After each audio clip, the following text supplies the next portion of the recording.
Para iniciar o nosso curso de plano de contingência ou de continuidade do negócio, eu quero começar voltando um pouco no tempo.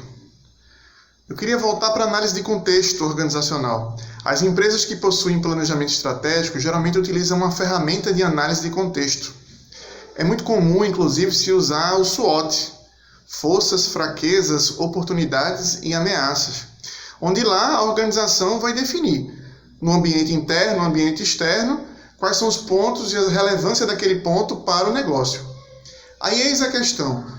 No ambiente externo, as ameaças que foram identificadas, na sua análise de contexto, foi considerado coronavírus?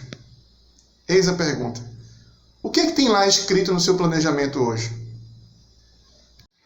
Nunca diga que isso nunca vai acontecer comigo, porque a vida tem sempre um jeito engraçado para provar que estamos errados. Você talvez não deva ter considerado essa ameaça desde que ela surgiu, porque acreditou que isso não viria impactar em você. E toda essa situação agora está mostrando que é nosso papel identificar, ser mais analíticos na observância e relevância dessas informações que são provenientes desse contexto externo. No que tange aos Estados Unidos contra a China, um dos agravantes dessa tensão pode ser a alta probabilidade de reeleição da presidente de Taiwan. A líder não tem a amizade de Pequim por ser uma defensora da democracia na região, o que a coloca automaticamente como uma aliada americana na China. De qualquer forma, os Estados Unidos não devem perder a chance de reafirmar seu apoio militar ao regime atual, o que tende a incomodar o governo chinês, que vê isso como uma interferência nos seus assuntos domésticos. O que vem como consequência disso, segundo o relatório, seriam medidas duras tomadas pelo ZEA contra a China, incluindo sanções financeiras, controle tecnológico e esforços para limitar o fluxo cambial americano a empresas chinesas. Essas medidas, por sua vez, teriam o revide do país asiático. Em se tratando de cyberataques e fraudes, nos últimos anos, milhões de dados pessoais foram vazados em consequência de violações de segurança cada vez mais frequentes em empresas e instituições públicas e privadas, com a integração cada vez maior de tecnologias digitais em todos os aspectos da nossa vida e por nossa dependência delas. O cybercrime é uma das maiores ameaças globais às empresas. Cyberataques estão crescendo em tamanho, em sofisticação e custos, né?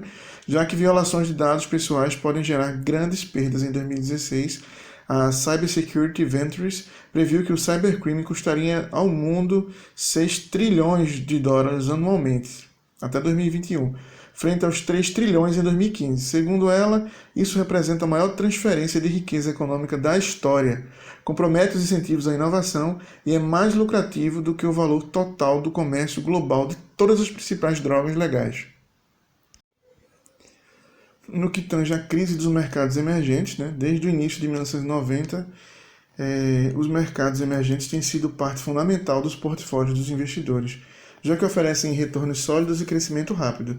Mas tensões no comércio global, dólar supervalorizado e altas taxas de juros estão sendo fatais para eles. Longe de alcançarem um mundo desenvolvido, muitos supostos mercados emergentes estão crescendo num ritmo lento, o que, combinado com a ameaça de uma guerra comercial global e com o aumento do custo dos empréstimos, fez investidores pisarem no freio. Mercados emergentes estão sentindo a pressão e o impacto financeiro disso refletido em suas bolsas de valores.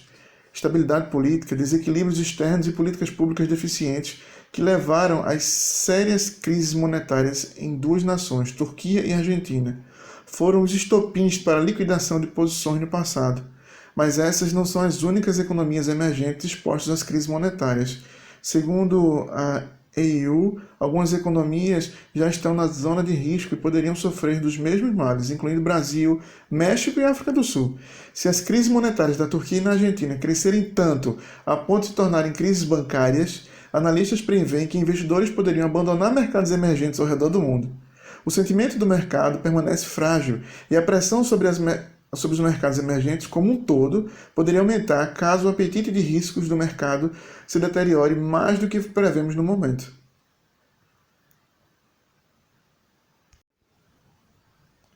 Em relação à crise climática, o mundo falhou em atingir a meta perseguida por dezenas de países, quando assinaram há 5 anos o Acordo de Paris, no qual se comprometiam a adotar medidas que limitassem o aquecimento global a 2 graus Celsius até o final do século.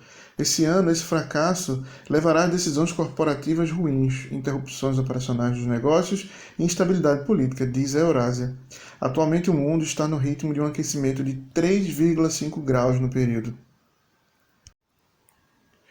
No que tange ao coronavírus, eu não vou nem comentar. Então, olhem aí de lado essa revista Exame, o novo risco da China. Essa revista, a edição dela é de 5/2/2020, início de fevereiro, certo? Então, sem comentários. No que tange ao Brexit. Bom, mas o que eu estou querendo ilustrar para vocês? Tirando o comentário que eu fiz a respeito do coronavírus e da revista Exame, da matéria, da edição, né, que eu acabei de falar, todos os demais tópicos sobre Trump, sobre cyberattacks, eu fiz uma leitura disso no site da revista Exame, na própria revista, e no blog do Cedro Blog. Então, o que eu estou querendo dizer? Você se atualiza para entender o contexto externo no que tange aos riscos, as ameaças que você está exposto, para captar o que está acontecendo e desdobrar o efeito disso no seu negócio. Então, por exemplo, outras coisas que são relevantes, que eu não vou ficar lendo aqui, mas aí cabe a você pesquisar aí a respeito. Além do coronavírus, tem o Brexit que está acontecendo. Os efeitos, na verdade, da não realização do Brexit, a grande associação, próximo governo do ISEWA, que está para acontecer, as eleições, a ausência da ajuda de multinacionais, que o cenário mudou significativamente no que tange a isso, influência de Modi na Índia, é fundamental que vocês leiam sobre isso, situação da Europa atual, política versus economia da mudança climática, conflitos no Oriente Médio, descontentamento na América Latina, Turquia, dentre diversas outras. Nada deve ser desconsiderado. Na avaliação de risco, você pode concluir o que é crítico de imediato e o que é que não seria crítico de imediato, para que você possa definir o que deve priorizar. Mas, gente, por exemplo, eu vou trazer o exemplo da Fukushima. Quem diria que um maremoto, certo? Um terremoto acompanhado de um maremoto, iria atingir uma usina nuclear a não sei quantos quilômetros da costa. Então aquilo também não foi considerado. Então considerar tudo no que tange as ameaças, incluindo, por exemplo, parece uma coisa de um cenário apocalíptico ou teoria da conspiração, mas incluindo também queda de meteoro, tudo que tiver relacionado e que possa ser uma ameaça para o seu negócio, você deve considerar. Certo?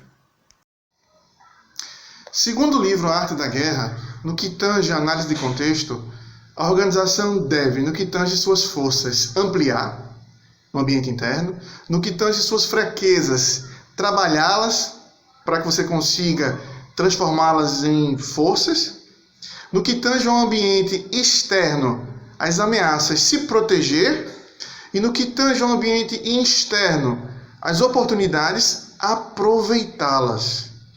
Estrategicamente falando, após essa análise, deve definir ações para que se consiga atuar da forma mais adequada possível no que tange a cada ponto. Utilizando o caso do coronavírus, por exemplo, o que está acontecendo agora, e será interessante para ilustrar no nosso curso, o primeiro caso de coronavírus que foi detectado pela OMS foi dia 31/12/2019. Então percebam, desde o final do ano passado, que já se havia indícios desse vírus e da forma com que ele agia e da forma com que ele poderia se espalhar ao longo do mundo. Aí eu passo o questionamento para você, para que você pense. Como empreendedor, você poderia ter feito alguma coisa antes? Como empreendedor, você pode fazer alguma coisa agora? Um outro questionamento. Como é que você se atualiza a respeito das informações no que tange às ameaças externas à sua organização? Você está lendo jornal? Você tem consultado fontes oficiais? Tem assinatura de revista, por exemplo? Costuma assistir uma BBC, uma CNN da vida? Ou você está somente se limitando aos vídeos no WhatsApp que você recebe?